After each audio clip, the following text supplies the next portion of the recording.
House adjourned for tea break అంటారు. Tea break ఎంతసేపు ఉంటుందండి? 10 నిమిషాలు ఉండాలి. House adjourned for lunch break అంటారు. లంచ్ అంటూ అర్ధగంట 45 నిమిషాలు ఉండాలి. ముఖ్యమంత్రి ఢిల్లీకి వెళ్ళి వస్తున్నాడు అని 4 గంటలు మళ్ళీ సభను బెల్లే కొట్టరు. లేదు ఫైనాన్స్ మినిస్టర్ ప్రిపేర్ అయ్యి వస్తారా? అసెంబ్లీలో కూర్చొని ప్రిపేర్ అవుతారా? ఫైనాన్స్ మినిస్టర్ ప్రిపేర్ అవుతుండని టీ బ్రేక్ అంటారు. 3 గంటల దాకా మళ్ళీ బెల్లే కొట్టరు. Is the way of running the house. ఓ రోజు ముఖ్యమంత్రి కేరళ పోతాడు, కేరళకి వెళ్ళి రావాలని ఆపుతారు. ఓ రోజు ఢిల్లీకి వెళ్ళి రావాలని ఆపుతారు. ఒక రోజు ఫైనాన్స్ మినిస్టర్ ప్రిపేర్ కాలేదని ఆపుతారు. ఓ రోజు పెండ్లుందని పోతారు. ఇదా పద్ధతి? అంటే అసలు కనీసము ఎక్కడ కూడా ఒక సమన్వయం లేదు. ప్రతిపక్షాన్ని సమన్వయం చేసుకొని ప్రతిపక్ష సభ్యులకు ఇన్ఫర్మేషన్ కూడా లేదు. ఒకరోజు నేను బడ్జెట్ మీద మాట్లాడాలి, టీ బ్రేక్ ఇచ్చారు.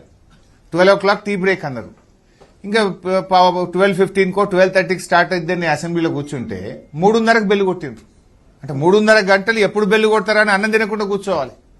అంటే ఎంత సభ మర్యాదలను పూర్తిగా కాలరాసిండ్రు. There is no coordination at all.